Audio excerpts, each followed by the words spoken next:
Bonjour, donc on se retrouve aujourd'hui pour une nouvelle vidéo sur le rack extension Oberon et où il sera question dans cette 8e partie de la matrice de modulation, c'est-à-dire cette partie inférieure.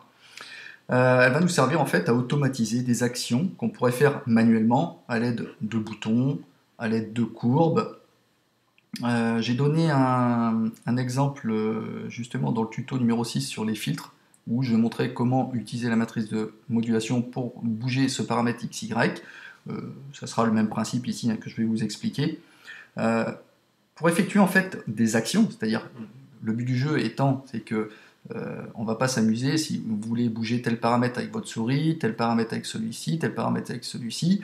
On peut faire des automations dans le séquenceur, mais c'est pas le but du jeu. Le but du jeu étant, c'est que quand on prend un son, quand on joue un son, c'est qu'il y ait des choses qui se passent, qui se déclenchent, et c'est ça qui fait la beauté du son, qui peut bouger au fur et à mesure du temps, au fur et à mesure du maintien des notes. Il y a tellement de choses possibles à faire que quand on peut tout automatiser, c'est mieux de l'intégrer dans la structure même du son plutôt que de faire une automation en fait. Alors, revenons à nos boutons. Pour effectuer en fait une action, il faut bien qu'il y ait une source de modulation, c'est-à-dire soit un LFO, un Low Frequency Oscillator, une enveloppe par exemple, ça peut être une molette de modulation, un pitch, un contrôle voltage, des CV, etc., etc. Donc je fais un rappel sur le LFO, le Low Frequency Oscillator.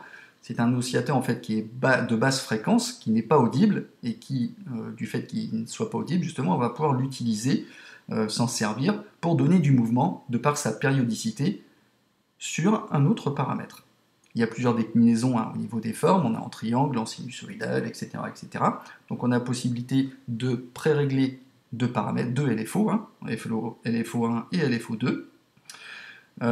Mais pour donner donc du mouvement à ce LFO, il est cadencé par rapport au rate, avec la vitesse, soit par rapport à une fréquence, soit quand il est synchronisé par rapport au tempo de la session, par rapport justement au tempo de la session, que l'on peut régler moins rapidement ou plus rapidement.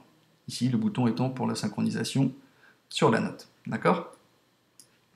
Alors, on est d'accord, on a une source de modulation qui va nous servir à faire bouger un paramètre, un bouton, tout ce qu'on veut, mais il faut bien désigner une destination, à savoir ce qu'on souhaite moduler. Je vais prendre un exemple ici tout bête, on va prendre une source de modulation, le LFO 1, celui que je viens de choisir ici, d'accord ? Et en destination, on va dire, tiens, je vais vouloir faire bouger la fréquence du filtre. Hop, 1.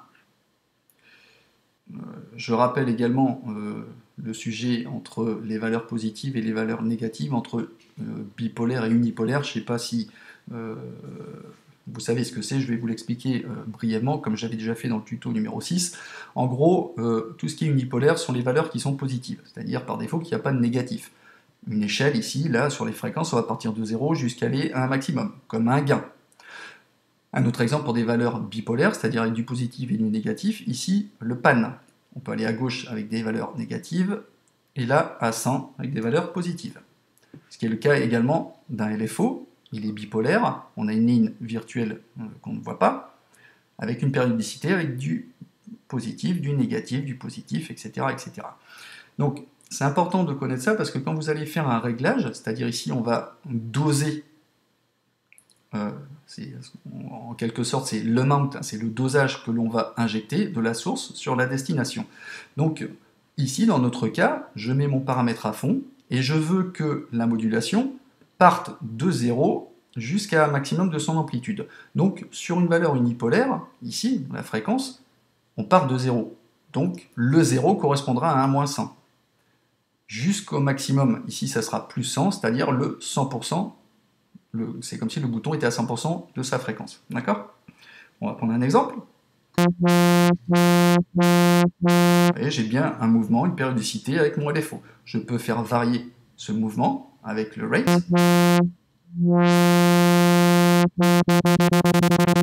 Ou plus rapidement. D'ailleurs, hein, c'est ce LFO qu'on utilise généralement pour les sons dubstep, pour faire des sons de yaya, etc. Les aficionados sauront de quoi je parle. Alors, vous voyez qu'ici je joue. Si j'enlève la source, je peux le faire manuellement, ça ferait ça. Vous voyez? Voilà, c'est ce qu'on cherche à créer, c'est-à-dire on prend, au lieu de le faire bouger avec ma souris, bah, je vais le faire bouger avec une source sur laquelle j'aurai une cadence, un mouvement, une action. D'accord? Mais comme source de mouvement, on n'a pas forcément un LFO. On peut prendre ici, par exemple, une enveloppe de modulation. Celle-ci. Le mouvement se fera jusqu'au point S, ici, le point de soutien, le S de sustain, jusqu'à ce que la note soit relâchée. On va prendre un exemple. Je peux l'écarter, on va mettre plus de temps à atteindre le point. Ou inversement, aller très vite.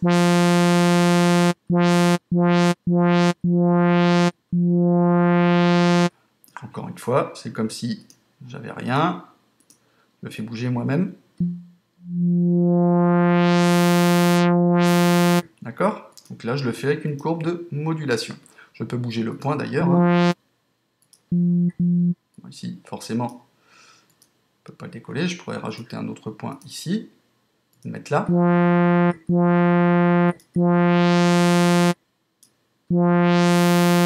Etc. etc. On va supprimer ces deux points. Voilà. On peut, si on veut, apporter encore plus de mouvement en activant la boucle pendant qu'on y est. D'accord? On peut activer en fait le déclenchement mono pour obliger en fait toutes les notes à suivre une seule et même enveloppe, hein, à savoir celle de la première note jouée. Quand il est désactivé, chaque note, ou plutôt les voix, en fait, a sa propre enveloppe. Hein, c'est ça qu'il faut retenir.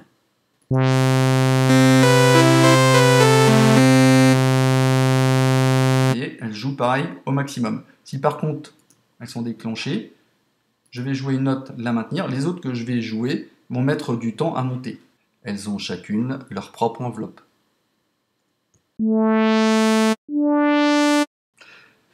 Vous pouvez voir qu'on peut éventuellement ajouter une deuxième destination. Je vais prendre par exemple la hauteur de l'oscillateur 2. Allez. La hauteur de l'oscillateur 1 par exemple. On va prendre celui-ci.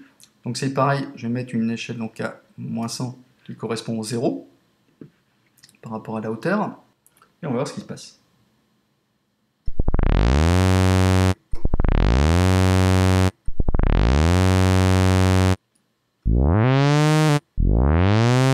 Bon, je peux ajouter comme je veux. Bien évidemment, la deuxième destination va suivre également la courbe source. On va faire un peu plus court. D'accord? Donc on va affecter à cette même courbe une deuxième action sur la hauteur de l'oscillateur. D'accord? Donc en partant ici, à moins 66, je peux faire plus grave ou un peu plus aigu.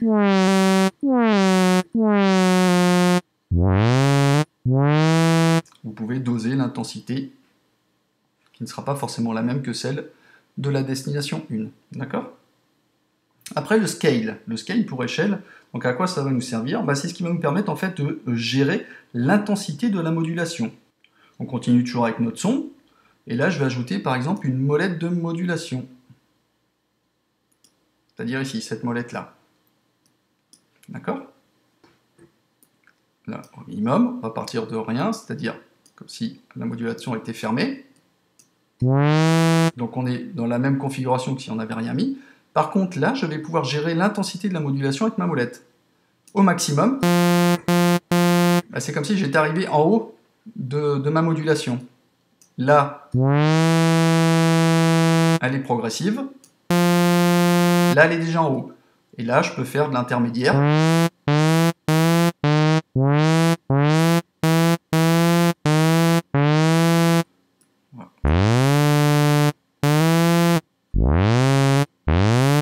Vous voyez? Donc Donc on peut faire vraiment plein de choses. Donc évidemment, on peut en rajouter autant qu'on veut, hein, les dédoubler, enfin on peut faire vraiment beaucoup de choses. Donc comme vous pouvez le voir, on a la possibilité de gérer une molette de modulation, un pitch bend que l'on pourra régler jusqu'à une valeur jusqu'à 24. Voilà. Hein, vous pouvez le régler comme vous voulez. On a un bouton glide et velocity. Le glide, hein, c'est un effet de portamento, hein, de glissement de notes. On peut accentuer de façon plus ou moins importante. Et ici, donc le bouton de vélocité, c'est la modulation du portamento, en fait, en quelque sorte, sera géré par la vélocité. La vélocité, hein, c'est la force avec laquelle vous appuyez sur les notes ou sur les pads de votre contrôleur. Bon bah voilà, c'en est à peu près tout pour cette matrice de modulation. C'est le même principe de fonctionnement que le module Tor. Hein, si vous êtes utilisateur, vous devriez relativement bien maîtriser cet outil. Bah, j'en ai terminé, je vous donne rendez-vous pour la suite du tuto, le dernier tuto qui sera consacré au panneau arrière, hein, ici, où on peut faire vraiment beaucoup de choses. Allez, à bientôt, ciao ciao!